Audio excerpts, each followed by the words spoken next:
Hello student. तो आज हम लोग पढ़ने वाले हैं हिंदी ग्रामर के एक टॉपिक क्रिया के बारे में। और क्रिया से क्वेश्चन बहुत सारा पूछा जाता है जिसको बच्चे जो स्टूडेंट होते हैं वो नहीं बना पाते हैं। तो आइए हम लोग इसको शुरू करते हैं। देखिए, क्रिया जिस शब्द से किसी काम के करने या होने का बोध होता है उसे क्या कहते हैं? क्रिया। यानी कि जैसे मान लीजिए कोई क्या होता है, कोई व्यक्ति है, कोई काम करता है, जैसे खाता है, पीता है, पढ़ता है, सोता है, ये सब एक क्या है? क्रिया है। तो जिस शब्द से किसी काम के होने का बोध होता है उसको हम लोग क्या कहते हैं? उसको क्रिया कहते हैं। जैसे मैं यहाँ पर देखिए, खाना, पीना, उठना, बैठना, हंसना, रोना, सोना इत्यादि, ये सब क्या है? ये सब क्रियाएं हैं। ठीक है। अब देखिए, क्रिया भी विकारी शब्द है। इसके रूप लिंग, वचन और पुरुष के अनुसार बदलते रहते हैं। वाक्यों में इसका प्रयोग विभिन्न रूपों में होता है। विकारी शब्द का मतलब होता है कि उसका जो रूप होगा लिंग के अनुसार, स्त्री, स्त्रीलिंग, पुल्लिंग या अन्य लिंगों में परिवर्तित हो जाएगा, वचन के अनुसार परिवर्तित हो जाएगा, पुरुष के अनुसार परिवर्तित हो जाएगा। यानी कि जो शब्द क्या होता है, लिंग, वचन, पुरुष के अनुसार बदलता रहता है उसको विकारी शब्द कहते हैं। और जो क्रिया होता है क्या है? एक विकारी शब्द होता है। ठीक है। इसका रूप हमेशा बदलता रहता है। जैसे यहाँ पर देखिए, यहाँ पर आपको कुछ खाना, खाना का रूप हो जाता है खाता, हो जाता है किसी वाक्य में, किसी वाक्य में खाती हो जाता है। लिंग के अनुसार, पुरुष के अनुसार या वचन के अनुसार खाते भी होते हैं या खाया होता है, खाई। यानी कि एक रूप के एक शब्द के अनेक क्रियाएं हो सकती है। खाऊंगा, खाऊंगी, खाएंगे, खिलाना या खिलवाना, कुछ भी हो सकता है। ठीक है। जैसे यहाँ पर एक उदाहरण द्वारा समझते हैं। यहाँ पर उसने भात खाया और मैंने रोटी खाई। देखिए, उसने के लिए यहाँ पर जो क्रिया है वो खाया हो गया है। क्या हुआ? खाया क्रिया। मैंने रोटी खाई, रोटी यहाँ पर जो शब्द है वो रोटी के अनुसार क्या हो गया है? खाई शब्द हो गया। यानी कि शब्द के अनुसार देखिए क्रिया का क्या हो गया? परिवर्तित हो गया। यहाँ पर खाया है, यहाँ पर खाई है। ठीक है। तो इसी प्रकार जो वाक्य में या जो क्रिया होती है अपना रूप क्या करते रहता है? बदलते रहता है। अब हम लोग आते हैं धातु पे। अब हम लोग क्या पढ़ने वाले हैं? धातु के बारे में। देखिए, धातु जो होता है वो क्रिया के मूल रूप को धातु कहा जाता है। डिफिनीशन धातु का बोलता है कि क्रिया के मूल रूप को धातु कहा जाता है। जैसे आप लोग संस्कृत ग्रामर में पढ़ते हैं या हिंदी ग्रामर में पढ़ते हैं। जैसे संस्कृत में आप पढ़ते हैं पठ्यस्थिति, ठीक है, या पठती, खाद्यति। तो जो उसका मूल रूप होता है वो उसको धातु कहा जाता है। जैसे में आ, जा, खा, पी, पढ़, लिख, इन्हीं शब्दों के लास्ट में उपसर्ग या पहले उपसर्ग या लास्ट में इनके प्रत्यय लगाकर शब्द बनाए जाते हैं। तो धातु जो होता है वो क्या होता है? मूल रूप में होता है। जैसे यहाँ पर लिखा गया है, लिख, रो, हंस, उठ, बैठ इत्यादि, ये सब क्या है? ये सब धातुएं हैं। और धातुओं में उपसर्ग या प्रत्यय लगाकर या कोई अन्य शब्द लगाकर क्या किया जाता है? शब्दों का निर्माण किया जाता है। तो आइए हम लोग धीरे धीरे सब समझेंगे और वीडियो में आगे बढ़ते हैं। देखिए, यहाँ पर एक नोट लिखा है, इन्हीं मूल रूपों में ना, ने, नी, ता, तेती या ई, ए, उ, गागे आदि प्रत्यय लगने से क्रिया के विभिन्न रूप बनते हैं। मैंने भी बताया है, अभी पीछे ही बताया कि जो धातु होता है उसके लास्ट में, अंत में प्रत्यय या शुरू में उपसर्ग लगाकर उसको शब्द बनाया जा सकता है। देखिए, इसके विभिन्न रूप क्या है? जैसे ना में प्रत्यय लगाया है, आ जोड़ दिया है, तो ये आना, जाना, खाना। आ में देखिए ना जो प्रत्यय है जी जुटने से, आ में ना जुटा तो आना हो गया, जा में ना जुटा तो जाना हो गया, खा में ना जुटा तो खाना हो गया। उसी प्रकार ता यहाँ पर पढ़ते हैं, आ में ता जुटा आता, फिर जाता, फिर खाता। यानी कि इसके विभिन्न रूप में क्या हो रहा है? इसके विभिन्न रूप में यहाँ पर परिवर्तन आपको देखने को मिल रहा है। तो प्रत्यय लगाने से धातु में क्या होता है? प्रत्यय लगाने से धातु के अर्थ में परिवर्तन होता रहता है, उसके विभिन्न रूप परिवर्तित होते रहते हैं। यहाँ पर एक नोट देखिए, लिखा गया है, हिंदी में क्रिया का सामान्य रूप मूल धातु में ना जोड़कर बनाया जाता है। जैसा कि आप ऊपर देख रहे हैं, अधिकांश ऐसी धातुएं होती है हिंदी ग्रामर में जिसमें सिर्फ ना प्रत्यय जोड़कर क्या किया जाता है? अन्य रूप में परिवर्तित किया जाता है। ठीक है। अधिकांश शब्द में ना का प्रयोग किया जाता है, ना प्रत्यय का। जैसे हम यहाँ पर ऊपर एग्जाम्पल में देख पा रहे हैं। ठीक है। अब देखिए, धातु के भेद, धातु के कुछ भेद होते हैं, इनके दो भेद होते हैं। कितने भेद होते हैं? धातु के मुख्य रूप से दो भेद होते हैं। एक होता है मूल धातु, एक होता है यौगिक धातु। और मूल धातु और यौगिक धातु से क्वेश्चन जो होता है बहुत बार आता है और बहुत बार पूछा भी है, तो आप इसको अच्छे से कॉपी में नोट डाउन कर लीजिए। अब देखिए, मूल धातु किसे कहते हैं? यह स्वतंत्र होता है, किसी दूसरे शब्द या पद या प्रत्यय पर आश्रित नहीं होता है। वैसे धातु जो स्वतंत्र रूप से रहते हैं, ठीक है, वो किसी अन्य शब्द या अन्य प्रत्यय पर आश्रित नहीं रहते, मतलब डिपेंडेंट नहीं रहते हैं। वो हर प्रकार से क्या रहते हैं? सेल्फ डिपेंडेंट रहते हैं, यानी कि खुद पर निर्भर रहते हैं, ठीक है। जैसे में देखिए यहाँ पर आ, जा, खा, ले, लिख, पढ़ इत्यादि जो यहाँ पर धातु आपको दिख रही है, ये मूल धातु है, क्योंकि ये धातु दूसरे धातु पर निर्भर नहीं करती हैं। जैसे में इसको एक उदाहरण द्वारा हम समझ सकते हैं, आइए देखते हैं। जैसे में इधर आ, इधर आना शब्द के साथ अगर धातु मिला आ, तो ये स्वतंत्र है। इसमें देखिए आ में कुछ शब्दों को जोड़ा नहीं गया है, सिर्फ यहाँ आ से आने का बोध हो रहा है। आम खा, आम खा का मतलब है आम यहाँ पर खाने का क्या करा रहा है? खा बोध करा रहा है। उधर मत जा, यानी कि उधर मत जाओ, यहाँ पर जा जो है नहीं जाने का क्या कर रहा है? इशारा कर रहा है। किताब पढ़, यहाँ पर पढ़ जो है वो किताब पढ़ने के लिए प्रयुक्त हुआ है, यानी कि मूल धातु जो होता है वो किसी अन्य पर डिपेंडेंट नहीं रहता है, वो खुद पर क्या रहता है? आश्रित रहता है। यहाँ पर देखिए लिखा गया है नोट के रूप में एक शब्द, यहाँ आ, जा, खा और पढ़ धातुएं किसी प्रत्यय या शब्द पर आश्रित नहीं हैं, इनका प्रयोग स्वतंत्र रूप से हुआ है। ये आप छोटे छोटे जो यहाँ पर लिखे गए नोट, इसको अच्छे से समझेंगे तो हर आपको एग्जाम्पल के नीचे एक नोट दिखेगा जिसको अच्छे से लिख कर सजाया गया है, जिसके से पीछे का जो क्लियर हो जाएगा, जो भी मैं पढ़ा रहा हूँ आपको पीछे का क्लियर हो रहा है। अब देखिए यहाँ पर 2 नंबर आता है यौगिक धातु, तो सामान्य भाषा में इसे क्रिया कहते हैं। और अभी हम लोग ने पढ़ा कि क्रिया का रूप क्या होता रहता है? बदलते रहता है, ठीक है, परिवर्तित होते रहता है। यह स्वतंत्र नहीं होता है। अब मूल धातु में किसी दूसरी मूल धातु या अन्य प्रत्यय को जोड़ने से यौगिक धातु बनता है। और मैंने बताया है कि जो प्रत्यय होता है किसी धातु के साथ अगर जुड़ेगा तो वो उसके विभिन्न रूप में क्या होगा? परिवर्तन होगा, यानी कि उसके विभिन्न रूप बन जाएंगे। तो यौगिक धातु में जब अन्य शब्द जुड़ता है तो क्या होता है? अनेक शब्दों का निर्माण होता है। ये मूल रूप से स्वतंत्र नहीं होता, ये किसी न किसी धातु पे या किसी न किसी शब्द पर क्या रहता है? आश्रित रहता है। जैसे हम यहाँ पर एग्जाम्पल देखिए, यहाँ पर आपको एग्जाम्पल बैठना, जाना, बैठ जाना, हंसना, देना, हंस देना, जगना इत्यादि, ये सब क्या है?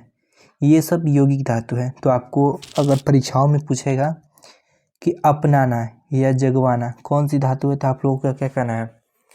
आप लोगों का कहना है कि यौगिक धातु है, ठीक है। अब देखिए इसको उदाहरण द्वारा हम समझते हैं। वह इधर आ रहा है, यहाँ पर आ रहा है किस पर निर्भर कर रहा है? उस पे फिर रहा है, यानी कि ये बहुत सारी क्रियाओं पे क्या कर रहा है? निर्भर कर रहा है। यहाँ पर देखिए तुम्हें उधर नहीं जाना है, तुम्हें उधर नहीं जाना, जात के साथ क्या हो रहा है? ना प्रत्यय मिलने से जाना हो रहा है, ठीक है। यहाँ पर आ रहा है जो वो रहा है पे निर्भर है, यानी कि ये किसी न किसी रूप से किसी अन्य शब्दों पर निर्भर कर रहा है, तो इसे हम लोग क्या कहेंगे? यौगिक धातु, ठीक है। यहाँ पर नोट एक देखिए, उपयुक्त वाक्यों में आ, जा क्रमशः रहा है पर आश्रित है, ठीक है। यहाँ पर रहा है पे क्या है? ये आश्रित है, यानी कि डिपेंडेंट है, तो इसको इसीलिए हम कहेंगे कौन सी यौगिक? यौगिक धातु कहेंगे, ठीक है। तो धातु के कितने भेद? 2 भेद। पहला हम लोगों ने पढ़ा मूल धातु, दूसरा हम लोगों ने पढ़ा यौगिक धातु। अब देखिए, अब जानते हैं यौगिक, यहाँ पर यौगिक लिखा गया है, यहाँ पर यौगिक होगा, ठीक है। क्या होगा? यौगिक धातु 3 प्रकार से बनता है। जो यौगिक धातु अभी हमने पढ़ा, ये ऊपर देख रहे हैं आप लोग, यौगिक धातु जो होता है कितने प्रकार से बनता है? 3 प्रकार से बनता है। वो तीनों प्रकार को आइए हम लोग समझते हैं। और जो तीनों प्रकार है बहुत ही इम्पोर्टेंट है, परीक्षाओं की दृष्टि से बहुत ही महत्वपूर्ण है। देखिए पहला आता है मूल धातु, और दूसरा, पहला नियम है मूल धातु और दूसरी मूल धातु के संयोग से जो यौगिक धातु बनता है उसे संयुक्त क्रिया कहते हैं। ये जो संयुक्त क्रिया होता है, ये एग्जाम में पूछता है कि संयुक्त क्रिया इनमें से कौन सा है। देखिए एक होता है मूल धातु, अभी हमने पीछे पढ़ा कि किसी रूप पे किसी अन्य धातु पर निर्भर नहीं करता है। तो हंस बैठ चल ये सब क्या है, मूल धातु है। और फिर से ये मूल धातु के साथ क्या होगा, जुड़ेगा, दे जा पढ़ ये भी मूल धातु है। तो जब दो मूल धातु मिलते हैं तो किसका है, यौगिक धातु, यानी कि संयुक्त क्रिया का क्या होता है, निर्माण होता है। यहाँ पर हंस देना, बैठ जाना, चल जाना कौन सी क्रिया है, संयुक्त क्रिया है। तो आपसे पूछेगा परीक्षाओं में कि चल पड़ता है या बैठ जाना कौन सी क्रिया है, तो आपको क्या कहेंगे, संयुक्त क्रिया है। यहाँ पर आपको हाइलाइटर से देखिए, यहाँ पर हाईलाइट किया गया है, यानी कि आपको ये क्या दिखाया गया है, यहाँ पर ये इंपॉर्टेंट दिखाया गया है। अब देखिए, तो पहला तो हम लोग जान दिया, पहला नियम कैसे बनता है, धातु मूल धातु से मूल धातु मिलता है तो क्या बनता है, यौगिक धातु बनता है, यानी संयुक्त क्रिया का निर्माण होता है। अब देखिए, मूल धातु में प्रत्यय लगने से जो यौगिक धातु बनता है वो अकर्मक या सकर्मक या प्रेरणार्थक क्रिया होती है। यहाँ पर जैसे एग्जाम्पल में देखिए, मूल धातु जग जग जग, यहाँ पर एक ही मूल धातु को हमने प्रयोग किया है और प्रत्यय में ना, आना, वाना इत्यादि ये सब क्या है, प्रत्यय है। तो मूल धातु के साथ जब प्रत्यय मिलता है तो यौगिक धातु में कौन सी धातु बनती है, देखिए जग ना, जगना अकर्मक क्रिया है। यहाँ पर क्या है, ये अकर्मक क्रिया, यानी कि इसके साथ कोई भी कर्म नहीं आता है।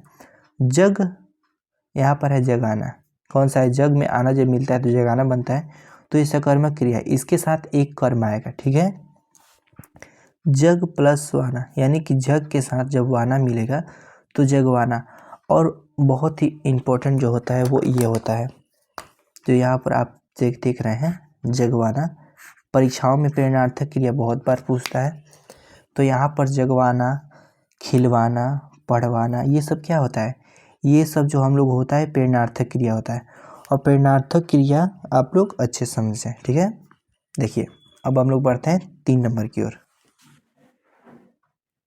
देखिए, संज्ञा, सर्वनाम, विशेषण आदि शब्दों में प्रत्यय लगने से जो यौगिक धातु बनता है उसे नाम धातु कहते हैं। बिहार बोर्ड में क्लास 10 में ये भी पूछता है कि नाम धातु इनमें से कौन सा है, ऑब्जेक्टिव में बहुत बार पूछता है। तो देखिए, संज्ञा, सर्वनाम, विशेषण जब इनके साथ प्रत्यय लगता है तो जो यौगिक धातु बनता है उसको क्या कहते हैं, उसको नाम धातु कहा जाता है। यहाँ पर एग्जाम्पल की तरह समझते हैं, जो यहाँ पर एग्जाम्पल है देखिए, जिसमें हाथ, हाथ क्या है, एक संज्ञा शब्द है, इसमें इयाना, इयाना हिंदी ग्रामर का जो प्रत्यय होता है इसी शब्द इसी टाइप का होता है। तो हाथ में इयाना जब मिला तो क्या हुआ, हथियाना शब्द बना। अपना सर्वनाम में जब ना मिला तो अपनाना। गरम विशेषण में जब आना मिला तो गरमाना। तो ये सब जो शब्द हथियाना, अपनाना, गरमाना ये सब देख रहे हैं वो कौन सा है, नाम धातु कहा जाता है, कौन सा है। और आप लोग नाम धातु को पहचानने का एक और देखिए ट्रिक, इसके अंत में ना आ रहा है, देखिए याना, नाना, माना इत्यादि ये सब क्या है, नाम धातु में कुछ शब्द है जिसको आप ट्रिक के माध्यम से पकड़ सकते हैं। तो अब देखिए, थोड़ा सा लंबा वीडियो होगा तो उस पर आप समझते रहिए। देखिए, क्रिया के कार्य, क्रिया के निम्नलिखित प्रमुख कार्य हैं। क्रिया जो होता है वो कौन कौन से कार्य करता है ये समझते हैं। गतिशीलता या स्थिरता का बोध कराना क्रिया का कार्य है, ठीक है। क्रिया किसी व्यक्ति या वस्तु की गतिशीलता या स्थिरता का क्या कराता है, बोध कराता है, ठीक है। जैसे लड़के दौड़ रहे हैं, लड़कियाँ कूद रही है, ये सब क्या है, इसमें गतिशीलता है यानी गति हो रही है। पक्षी वृक्ष पर बैठे हैं, कुत्ता सोया हुआ है, इसमें स्थिरता है। अब देखिए, किसी काम के करने या होने का बोध कराना, जो क्रिया होता है किसी काम का जब होता है, कोई व्यक्ति कोई किसी काम को करता है या होता है, कोई काम होता है तो उसको बोध कराने का कार्य कौन करता है, क्रिया करता है। तो क्रिया इस बात का बोध कराती है कि कोई काम जानबूझकर किया जा रहा है या स्वतः हो रहा है, ठीक है। जैसे मैं यहाँ पे देखिए, मैं किताब पढ़ रहा हूँ, किए जाने का बोध, हवा बह रही है, स्वतः होने का बोध। तो क्रिया ये सब कार्य नॉर्मल करती है। आइए आगे समझते हैं। समय का बोध कराना, क्रिया समय का भी बोध कराती है। जैसे मैं पढ़ रहा हूँ, वर्तमान समय का बोध, मैं पढ़ रहा था, बीते समय का बोध भी होता है। मैं कल पढ़ूंगा, आने वाले समय का बोध होगा कि आने वाले समय में क्या होगा, मैं पढ़ूंगा। 4 नंबर देखिए, शारीरिक स्थिति का बोध कराना, क्रिया से किसी की शारीरिक स्थिति का क्या चलता है, पता चलता है। वह तैर रहा है, मतलब यहाँ से क्या, यहाँ पर उसकी शारीरिक स्थिति का पता चला है कि वो अपने शरीर द्वारा क्या हो रहा है, तैर रहा है। मैं बैठा हूँ, यानी कि मैं बैठा हूँ अपने शरीर के माध्यम से। अब देखिए, मानसिक स्थिति का बोध कराना, क्रिया से मानसिक स्थिति का बोध होता है। मानसिक स्थिति जैसे देखिए, श्याम रो रहा है, यानी कि उसके अंदर से रोने का क्या हो रहा है, भाव प्रकट हो रहा है। राम हंस रहा है, ठीक है, यहाँ पर हंसने का बोध हो रहा है जो मानसिक स्थिति से पैदा होता है। अब देखिए, अब हम पढ़ेंगे क्रिया के भेद। वहाँ पर हमने पढ़ा धातु के भेद होते हैं दो, एक मूल धातु, एक योगी धातु। अब यहाँ पर हम जानेंगे क्रिया के भेद। क्रिया के देखिए, क्रिया के मुख्यतः दो भेद होते हैं, एक सकर्मक क्रिया जिसको ट्रांजिटिव वर्ब इंग्लिश में कहा जाता है, एक होता है अकर्मक क्रिया जिसको इनट्रांजिटिव वर्ब कहा जाता है। तो सबसे पहले हम समझेंगे सकर्मक क्रिया के बारे में। जिस क्रिया के साथ कर्म हो या कर्म के रहने की संभावना उसे सकर्मक क्रिया कहते हैं। अभी मैंने बताया, देखिए स माने साथ, अकर्म मतलब कर्म ऑब्जेक्ट, यानी कि साथ में जो कर्म रहता है उसको क्या कहते हैं, सकर्मक कहते हैं। ठीक है, जैसे मैं यहाँ पर आपको खाना पीना, पढ़ना लिखना, गाना बजाना, मारना पीटना इत्यादि ये सब क्या है, ये सब जो आप लोग देख रहे हैं ये सकर्मक क्रिया है। ठीक है, जैसे में वो आम खा रहा है, वो आम खाता है। यहाँ पर एक प्रश्न इसमें पूछा गया, वह क्या खाता है, तो उत्तर में आपको ये बोला वो आम खाता है, यानी कि यहाँ पर एक सकर्म यानी कि कर्म का क्या हो रहा है, बोध हो रहा है। ठीक है, अब देखिए अकर्मक क्रिया, जिस क्रिया के साथ कर्म ना हो या किसी कर्म के रहने की संभावना ना हो उसे अकर्मक क्रिया कहते हैं। ठीक है, यहाँ पर आना जाना, हंसना रोना सोना जगना इत्यादि ये सब क्या होता है, अकर्मक क्रिया। और परीक्षाओं में पूछता है कि इनमें से बताइए अकर्मक क्रिया कौन सा है, या इनमें से बताइए सकर्मक क्रिया कौन सा। तो देखिए जिस क्रिया के साथ कोई कर्म नहीं होता है, यानी देखिए अ माने नहीं, कर्म मतलब नहीं होना, यानी कि कर्म का नहीं होना, किसी कर्म के नहीं रहने की संभावना उसे क्या कहते हैं, उसे अकर्मक क्रिया कहा जाता है। जैसे मैं यहाँ पर एग्जाम्पल, वह रोता है, प्रश्न वह क्या रोता है, ऐसा आप लोग कभी भी प्रश्न नहीं सुनेंगे वह क्या रोता है, ऐसा ना तो प्रश्न होगा और ना ही इसका कुछ उत्तर होगा। इसलिए ऐसे वाक्य जो होते हैं या ऐसे शब्द जो होते हैं उसको अकर्मक क्रिया कहते हैं। और आप सकर्मक या अकर्मक क्रियाओं का पता वाक्य बनाकर निकाल सकते हैं, लगा सकते हैं। ठीक है, यहाँ पर कुछ आपको कुछ सकर्मक और अकर्मक क्रियाएं दी गई हैं, आप इसको समझ लीजिए। देखिए अकर्मक क्रिया चूना, जीना, रोना, इससे कोई अर्थ नहीं निकलता है इसका। लेकिन सकर्मक है चुलाना, जिलाना, रुलाना, यानी कि इससे कुछ ना कुछ क्या होता है, अर्थ निकलने की संभावना हमको व्यक्त होती है। ठीक है, क्रिया के कुछ अन्य रूप देखिए, जो क्रिया के कुछ अन्य रूप होते हैं इससे भी जो परीक्षाओं में होते हैं प्रश्न पूछे जाते हैं। जैसे भी देखिए सहायक क्रिया, मुख्य क्रिया की सहायता से सहायता करने वाली क्रिया को सहायक क्रिया कहते हैं।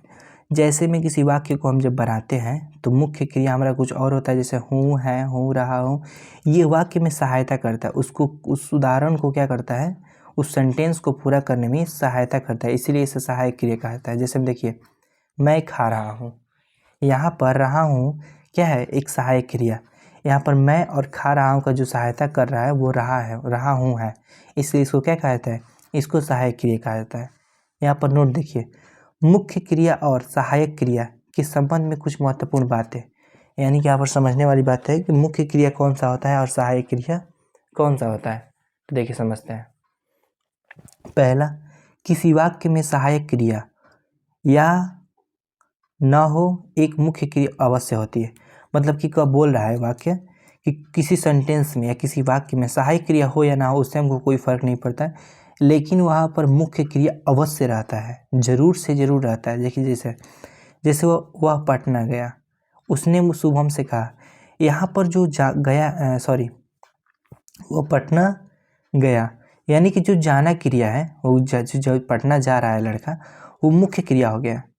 मुख्य क्रिया मतलब वो एक क्रिया होगी, वो किसी कार्य को होने का बोध कराएगी। तो यहाँ पर वह पटना गया, यहाँ पर पटना जाने का क्या, कौन सा वह काम कर रहा है, इसलिए जो जाना हो गया वो मुख्य क्रिया हो गया। लेकिन उसने शुभम से कहा, यहाँ पर जो कहना होगा वो भी मुख्य क्रिया हो गया, क्योंकि ये एक क्रिया है और एक काम के करने का क्या कर रहा है, बोध कर रहा है।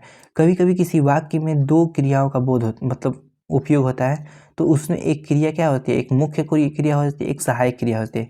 इसमें आपको सहायक क्रिया नहीं दिख रही है, इसमें आपको मुख्य क्रिया दिख रही है। अब देखिए 2 नंबर नियम है, हु, है, हाँ, यथार्थ, है आदि सहायक क्रिया है, लेकिन किसी वाक्य में कोई दूसरी क्रिया ना हो तो इनमें से कोई मुख्य क्रिया बन जाती है। और कभी कभी क्या होती है, ये तो हमने पढ़ा है कि सहायक क्रिया है, लेकिन कभी किसी कारणवश किसी वाक्य में जब मुख्य क्रिया नहीं होती है तो यही जो आपको सहायक क्रिया दिख रही है यही मुख्य क्रिया का क्या ले लेती है, रूप ले लेती है। जैसे देखिए यहाँ पर मैं खाता हूँ, यहाँ पे इस वाक्य में कोई भी अन्य क्रिया नहीं है, इसलिए हूँ जो है वो सहायक क्रिया है। आप तो जानते हैं यहाँ पर मैं अच्छा हूँ, यहाँ पर भी हु क्या हो जाएगा, मैं अच्छा हूँ, तो यहाँ पर हु जो हो जाएगा वो मुख्य क्रिया के रूप में प्रयुक्त होगा। ठीक है, देखिए उसने खाया, उसने खाया, तो यहाँ पर जो है वो क्या हो जाएगा, सहायक क्रिया, क्योंकि उसको खाने में सहायता प्रदान कर रहा है। ठीक है, इसलिए यहाँ पर है क्या हो जाएगा, सहायक क्रिया। उसे एक कलम है, उसके पास मतलब एक कलम है, तो यहाँ पर है जो है वो क्या हो जाएगा, मुख्य क्रिया का रूप ले लेगा। ठीक है, अब देखिए अब आगे बढ़ते हैं हम लोग। एक होता है पूर्वकालीन क्रिया, जब कर्ता एक क्रिया को समाप्त कर उसी क्षण कोई दूसरी क्रिया आरंभ करता है तो पहली क्रिया पूर्वकालीन क्रिया कहलाती है। जैसे देखिए कोई काम करने वाला है, वो एक क्रिया समाप्त करके दूसरी क्रिया पे जाता है, तो पहली वाली जो क्रिया समाप्त किया उसने वो क्या हो जाएगा, पूर्वकालीन क्रिया हो जाएगी। जैसे मैं खाकर, पीट कर, पढ़ कर, लिख कर या पी कर इत्यादि, ये सब क्या हो जाएगी, पूर्वकालीन क्रिया। जैसे मैं यहाँ पर समझा जा सकता है, मैं पढ़कर लिखने लगा, यानी कि मैं पढ़ लिया, मेरे पढ़ने का काम क्या हो गया, समाप्त हो गया, अब मैं क्या कर रहा हूँ, लिख रहा हूँ, तो यहाँ पर जो पढ़कर है वो क्या हो जाएगा, पूर्वकालीन क्रिया हो जाएगा। ठीक है, अब देखिए एक होता है प्रेरणार्थक क्रिया, ये जो है बहुत ही क्या है, VVI है, मोस्ट इम्पोर्टेंट। ठीक है, तो जिस क्रिया से यह ज्ञात होता है कि कर्ता स्वयं कार्य न कर किसी दूसरे को कार्य करने के लिए प्रेरित करता है, उसे उस क्रिया को प्रेरणार्थक क्रिया कहते हैं। मतलब कि जो सब्जेक्ट होता है वो खुद किसी काम को नहीं करता है, वो दूसरे की सहायता से करवाता है। जैसे माँ दाई से बच्चे को दूध पिलवाती है, माँ खुद नहीं पिलाती है, माँ जो है वो किसे दूध पिलवाती है, तो दाई से पिलवाती है। तो यहाँ पर पिलवाना जो होएगा वो क्या हो जाएगा, वहाँ पर प्रेरणार्थक क्रिया हो जाएगा। ठीक है, अब देखिए 4 नंबर द्विकर्मक क्रिया। ठीक है, पहला हम लोग पढ़ा सहायक क्रिया, दूसरा हमने पढ़ा है कि हूँ है अर्थात है इत्यादि सहायक क्रिया, लेकिन किसी वाक्य में दूसरी वाक्य ना हो तो इनमें कोई मुख्य क्रिया बन जाती है। और तीसरा हमने प्रेरणार्थक क्रिया पढ़ा, और चौथा पढ़ेंगे द्विकर्मक क्रिया। अब देखिए जिस क्रिया के 2 कर्म होते हैं उसे द्विकर्मक क्रिया कहते हैं। जैसे में शिक्षक विद्यार्थी को पढ़ाते हैं, यहाँ पर एक कर्म विद्यार्थी हो गया, क्या हो गया, विद्यार्थी, और तो कर्म हो गया विद्यार्थी। अब देखिए शिक्षक विद्यार्थी को हिंदी पढ़ाते हैं, 2 कर्म हो गया, एक हो गया ये आप लोग विद्यार्थी अभी देख रहे हैं, एक हिंदी, 2 कर्म विद्यार्थी एवं हिंदी। तो जो जिसमें 2 कर्म रहता है उसको क्या कहते हैं, द्विकर्मक क्रिया। आप लोग वाक्य में देगा, एक वाक्य देगा और पूछेगा इनमें से द्विकर्मक क्रिया को बताएं, तो आप लोग को देखना है कि 2 कर्म कहाँ पे आए। ठीक है, अब लास्ट अंतिम टॉपिक है इसका 5 नंबर क्रियार्थक क्रिया, जिस क्रिया का प्रयोग मुख्य क्रिया के पहले संज्ञा के रूप में होता है उसे क्रियार्थक क्रिया कहते हैं। वह टहलने गया, यहाँ पर गया क्या हो गया, क्रिया हो गया, क्रिया से पहले जिस शब्द का प्रयोग होगा या जिस संज्ञा का प्रयोग होगा, टहलना क्या एक संज्ञा है। ठीक है, तो टहलना जो है क्या हो जाएगा, क्रियार्थक क्रिया, यानी कि जिस क्रिया का प्रयोग क्या होता है, मुख्य क्रिया, ये मुख्य क्रिया है यहाँ पर, अब मुख्य क्रिया के पहले संज्ञा के रूप में प्रयोग होता है उसे क्रियार्थक क्रिया कहते हैं। तो आप इसको अच्छे से क्या कर लीजिए, एक कॉपी बना लीजिए, कॉपी में इसको नोट डाउन कर लीजिए, आपका ये बहुत ही यूज़फुल होगा आगे चलकर। और आपको समझ में आया, यहाँ से कहीं पर भी कुछ गलत दिखाई दे या समझ में नहीं आ रहा है तो आप कमेंट बॉक्स में नीचे पूछ सकते हैं। थैंक यू, धन्यवाद।